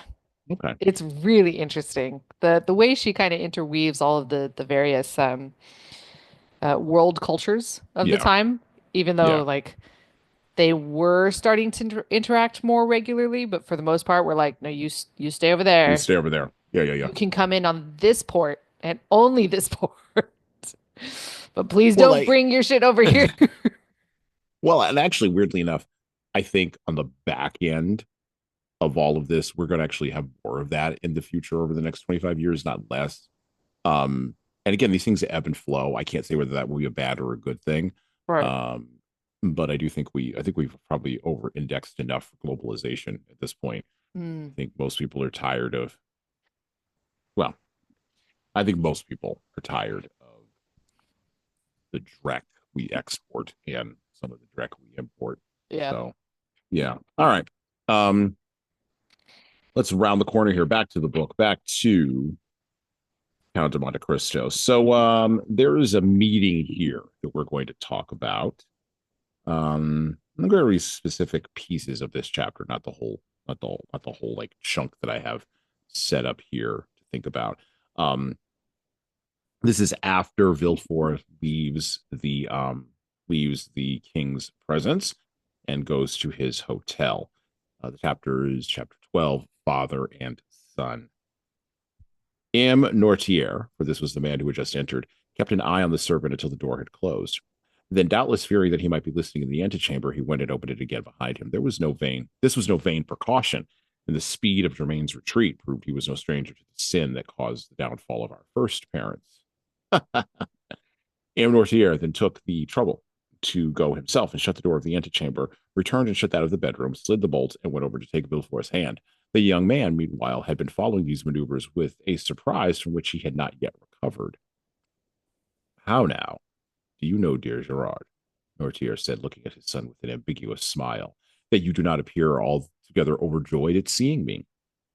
On the contrary, father, I am delighted, but your visit is so unexpected that I am somewhat dazed by it. My dear friend, Nortier continued, taking a seat, I might say the same myself. How is this? You tell me that you are getting engaged in Marseille on the 28th of February, and on March the 3rd you are in Paris. If I am here, father, said Gerard, going across to Nortier, do not, Monsieur Nortier, do not complain about it. I came for your sake, and this journey may perhaps save your life. Indeed, said Monsieur Nortier, casually leaning back in the chair where he was sitting. Indeed. Tell me about it, Monsieur le Magistrat. I am most curious. Have you heard about a certain Bonapartist club that meets in the Rue Saint-Jacques? At number 53, yes, I am its vice president. Father, I am amazed by your composure. What did you expect, dear boy, when one has been proscribed by the Montagnards, left Paris in a hay cart, and been hunted across the moorlands of Bordeaux by Robespierre's bloodhounds? One is inured to most things. So continue. What has happened to this club in the Rue Saint-Jacques? What has happened is that General Quesnel has called to it, and that General Quesnel, having left home at 9 in the evening, was pulled out of the Seine 2 days later. And who told you this fine story? The king himself.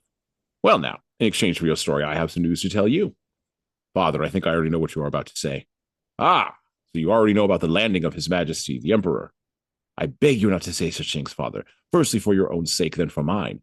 I did know this piece of news. I knew it even before you did, because over the past 3 days, I have been pounding the road between Marseille and Paris, raging at my inability to project the thought that was burning through my skull and send it 200 leagues ahead of me. 3 days ago? Are you mad? The Emperor had not landed 3 days ago. No matter, I knew of his plans. How did you know? From a letter addressed to you from the Isle of Elba? To me?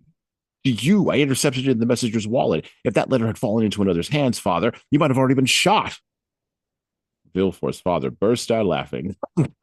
It seems that the Restoration has taken lessons from the Empire and how to expedite matters. Shot? My dear boy, you are being carried away. So where is this letter? I know you better than to imagine you would leave it laying around. I burned it to make sure that not a scrap remained. That letter was your death warrant. The death knell to your future career, Nortier replied coldly. So they're going to talk about the letter. They're going to talk about the king. I'm going to skip forward a little bit. And, Monsieur Nortier makes this point. The king, I thought him enough of a philosopher to realize that there is no such thing as murder in politics. You know as well as I do, my dear boy, that in politics there are no people, only ideas, no feelings, only interests. In politics, you don't kill a man, you remove an obstacle, that's all. Do you want to know what happened? I'll tell you. We thought we could count on General Quesnel. He had been recommended to us from the Isle of Elba. One of us went round to his house and invited him to attend a meeting in the Rue Saint-Jacques where he would be among friends. He came and was told the whole plan, departure from the Isle of Elba, the intended landing place. Then, when he had listened to everything and heard everything, and there was no more for him to learn, he announced that he was a royalist. At this, we all looked at one another. We obliged him to take an oath, and he did so, but truly with such little good grace that it was tempting God to swear in that way. In spite of all, however, we let him go freely, quite freely. He did not return home. What do you expect, my dear? He left us and must have taken the wrong road, that's all. A murder. Really, Villefort, you surprise me. You, a deputy crown prosecutor, making an accusation founded on such poor evidence. Have I ever told you when you have done your job as a royalist and had the head cut off one of our people? My son, you have committed murder. No, I have said, very well, monsieur, you have fought and won, but tomorrow we shall have our revenge. And then a little later, slipping forth,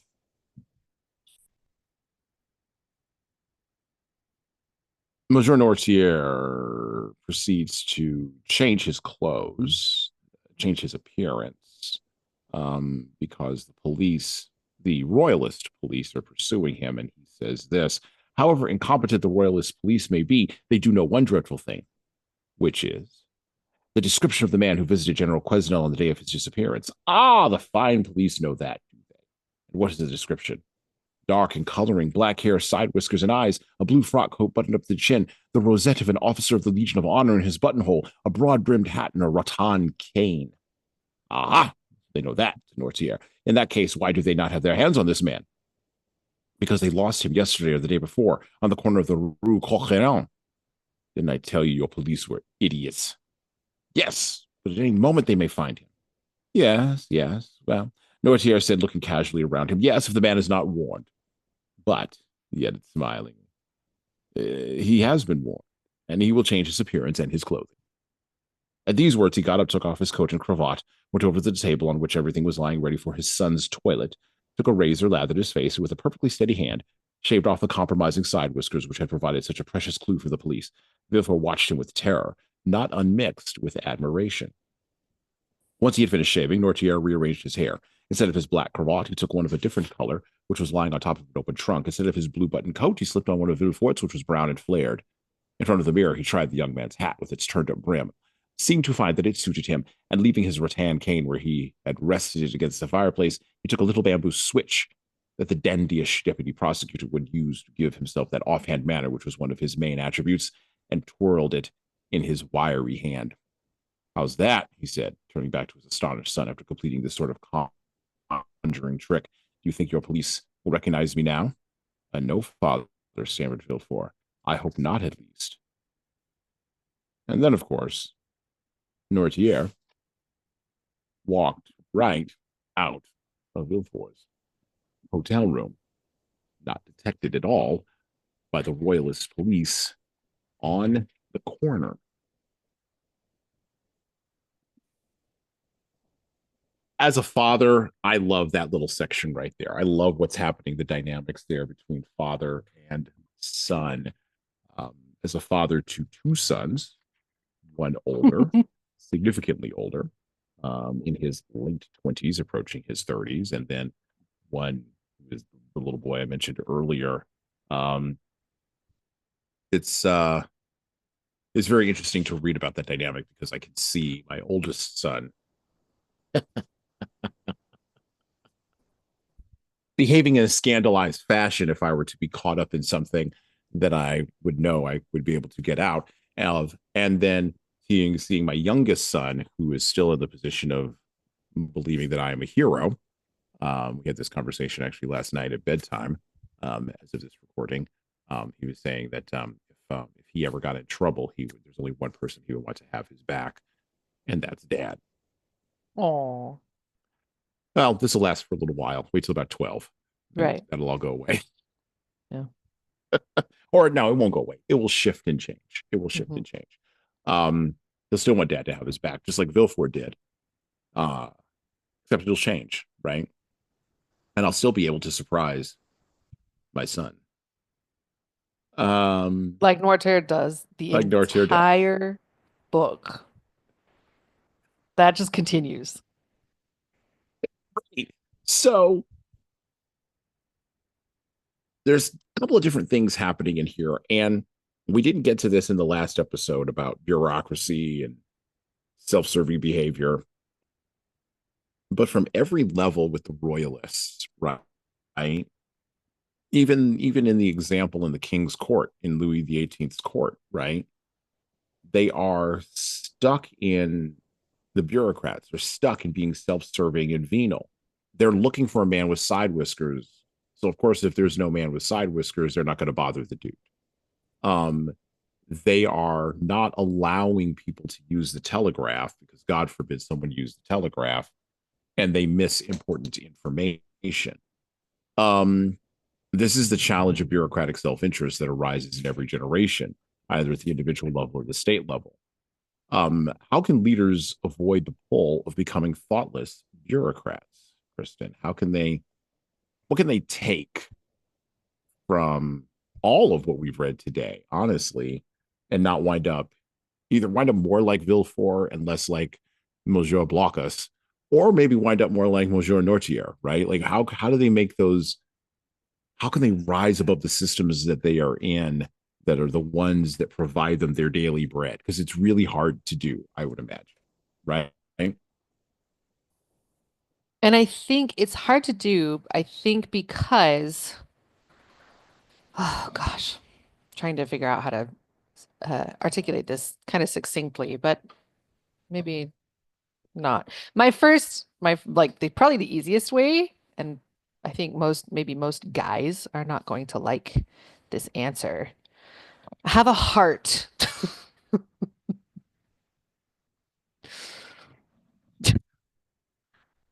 Have a Why would I heart. need that? Why would I They're need that? I've people excised my too, heart. right? They're people too. They like everybody is a person. And then also remember that if you don't it's almost like there's this underlying fear, not almost, it's like a base instinct, right? The scarcity. I have to be grabbing what I need because if I don't, I won't get it, right? And that I think is part of what leads to all of the self-serving. Like if I'm not going to look out for me, no one will. And I think there is like a middle road that yes, because there's the extreme, there's the other extreme as well. Just like give it all away and let people walk over you and and what is it? Like recommend your coworker for the promotion instead of you because of course they deserve it too and blah blah blah. Like that's not what I'm talking about either. Like whatever you earn, take what you earn, Right. right? But don't be a dick. Right. It just kind of goes back to like these are going to be Christian themes, but treat people how Right. you want to be treated. Like take care Right. of your people, they'll take care of you. That's how you Yeah. earn loyalty. You care about them. So okay, remember I said before I like Game of Thrones, or at least I like some of the things that come out of Game of Thrones because like to me that's like I watched a little bit of that show, my Yeah. wife and I did, and every time I would watch it, I was like, oh my god, this is like organizational behavior 101. Like Yeah. it's like if I was going to write a show, this is what I would write. Um, um, the character in there, Littlefinger, right, is a Mm. great line in there, at least in the TV show, great line in there. It says chaos is a It's a ladder. ladder. Hmm. They named one of the What is musical that? pieces that, and it's an incredible piece. Ooh, ooh, okay. What does that mean? Because people don't understand what that means. What does it mean chaos is a ladder? Um, I mean, you can use it. You can use chaos. If you have the what is it, the presence of mind while everybody else is losing their shit and like what is it? I mean, kind kind of what I was talking about, like going like letting their baser instincts drive them. But if you can be like, I will be fine and use this wonderfully big brain that we have and just stay present, then you can 100% use chaos. And it comes up in Count of Monte Cristo, Hmm. um, in the chaos, like ensuing after Napoleon like kind of comes back, but then falls again. Like the Right. 100 the the days. people in power see a big turnover, and it's just crazy. It's just Yep. crazy right there. Um, and some of the people that just keep their wits about them, Mm-hmm. and have few moral qualms with playing both sides, climb that ladder during that chaos. Right. And like when we hopefully, the next episode we'll see when we get to discuss this, we'll see how far V4 was able to climb in Well, in and that ensuing he, chaos. well, not It's only it's V4, remarkable. but well, not only V4, but also Dante's, right? So during this time where this Dantes all is climbs this, it in a very different way, he though. does, he does, but you know what? He climbs it nonetheless. He Like he does. has to climb that internal chaos to That's even, true. It is a different chaos. Yeah, yeah, he fair has to point. climb that ladder because if he doesn't, he's not getting out of that dungeon. Like he's not That's getting out of yeah, that hole. He's going to die in that hole, which by the way was the whole point, is to put you in a hole where you're going to die.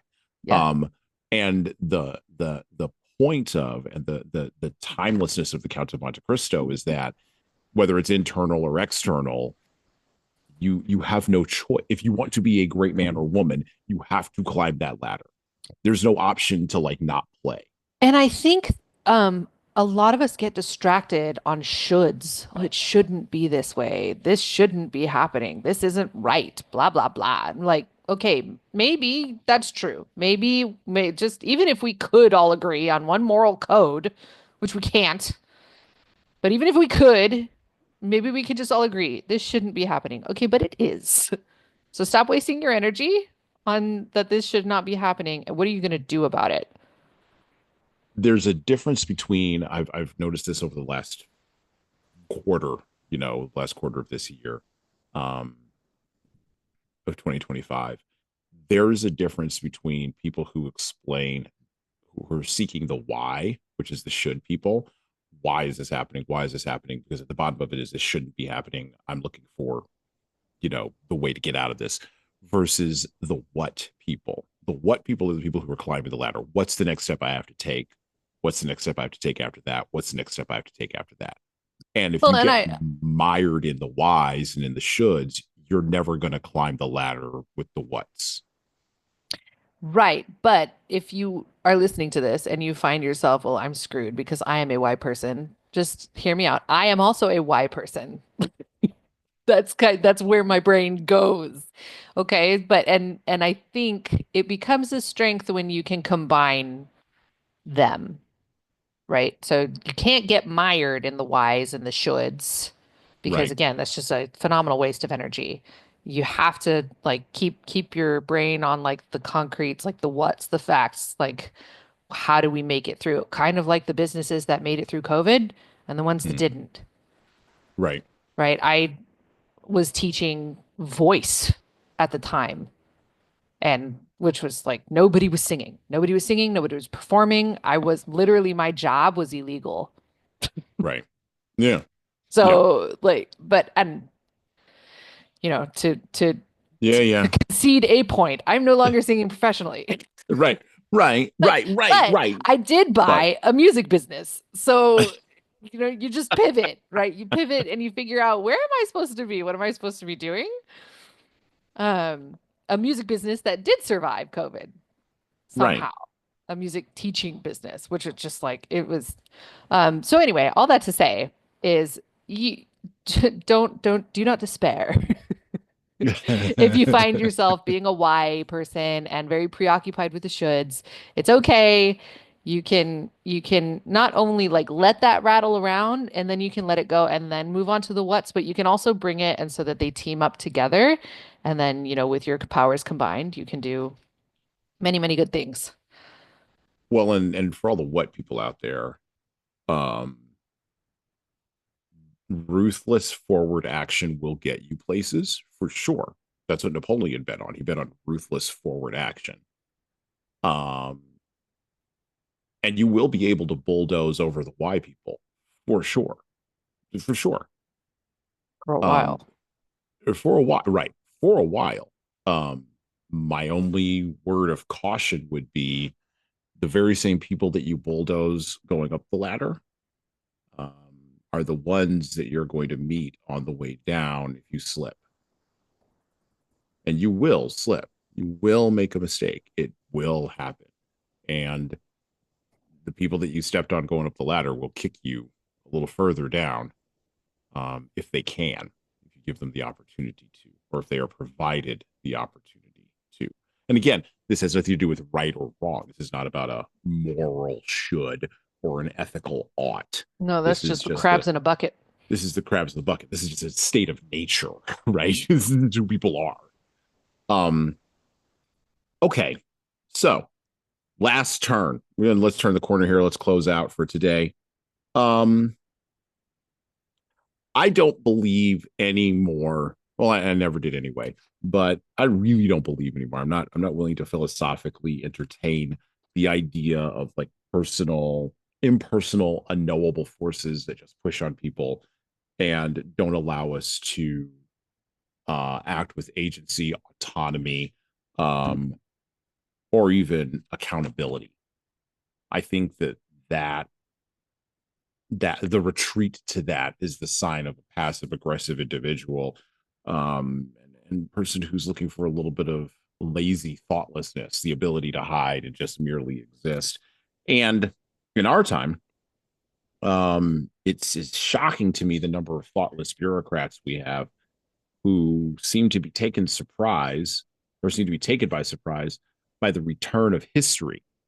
Uh, Not just great men, or if we don't want to call them great, just men and women in general. They seem to be taken by surprise by the people showing up, but they even seem to be taken even more by surprise by the actions of these people, the what's that they are stepping into. And they don't really seem to know how to respond. Regular people who live regular jobs and work regular lives who understand that if I don't get up and do something, nothing happens, which, by the way, I used to say when I was a very young entrepreneur. If I don't get up every day and do something, nothing happens. That's it. Like, that's the metric of success. Regular people who understand this get it. Um, but our leaders haven't gotten that lesson for a while, or maybe thought they were too sophisticated to need to review it. But I think the lesson's returning just in time for the next great turning in the West, which I think we're right on the cusp of. I wouldn't necessarily call it a golden age because I have no idea what it will look like, but it is going to be something totally different than what we just went through. So that's my close. That's my final thoughts, at least on this part of the Count of Monte Cristo. When we return in our next episode on the Count of Monte Cristo, we'll talk about Edmund Dante climbing out of that dungeon, a crazy religious man who claims to have some money, and what happens when the two of them get together. It's going to be lit, as the kids tell me they say these days. Christen, final thoughts as we close out today. I'm excited. Like as much as we've had two what is it, 4 hours? 4 hours now of this Oh yeah, conversation oh yeah. before this next part is like my favorite. So I'm just like, yes, lit. It's going to be off the Uh, chain, as I said back in my yeah. day, back in the 1900s. I mean, yeah, I've definitely got like part of like intellectually, I'm like, yeah, this stuff is all really cool, but where's Dantes? Like, where's definitely part of the romantic be like, but the main character, Well, we what sidelined him happens for a to bit. I mean, he him? had to. What happens? Yeah, but Dumas is building a world here, right? He's in a Yes. world Yeah. building mode. So even though he's building a world that everybody knows, or everybody has at least in his time, everyone would have had in their historical memory, he still has to take the time to do the work of the writer, the work of the Yeah. creative, to build this world. And I I appreciate it, yeah, honestly. I remember hearing one of my friends took it upon himself to read Moby Dick. And he was Oh, telling me that, since at the time when Dickens was writing it, nobody knew anything about Melville. the ocean. Sorry, I'm so sorry, Melville. It's okay. Um, I said Dickens. I was like, is that Dickens? Anyway, It's Melville. when Melville was writing, nobody knew anything about like the ocean Yeah. or marine No. biology or anything. Like we didn't have just this inundation of knowledge, and so Mhm. that all had to go in the book to like set it up, because otherwise That's where you get like like people were chapters like, upon chapters about descriptions of whales, and you're like, and a yeah, modern reader, you read that and you're like, oh dear God, like why are why is we there an talking about encyclopedia this? here? Right, right, So I mean, and there's a little bit of that in Count of Monte Cristo as well, just because of the way you had to set it up for the readers of the time. right. Yeah. Well, you also see that in War and Peace, with Tolstoy, and actually, it's not really as deep in War and Peace as it was in Anna Karenina, Mm. which I think is actually a better novel than War and Peace, but that's neither here nor there. I don't We're even know covering if I both of those consider on the War and Peace a podcast. novel. It's a world. That's what it is. And then you It's also see that a little bit with Dostoevsky in the brothers Karamazov. Karamazov, which we're going to cover this year on the we're going to go into that. We're going to go into that. I'm going to fall down that abyss and Yeah, go in that right. Yeah, hole it was with Dostoevsky down there. Abyss. That's a good word I, for it. Yeah. I'm taking somebody else with me. I'm not taking you with me on that Yeah, I'll probably be in my own abyss. It's called one. postpartum. Somebody else has volunteered to go down that Yeah. rabbit hole with me. You don't you don't need to sign up for that. Uh, Well, yeah. all right. Well, yes, like I said, when we come back, we will have turned the corner, and we'll talk about Edmund Dantes, and yeah, what it's like to be in a dungeon, um, in France. Huh. Oof, in the early 19th century. All right.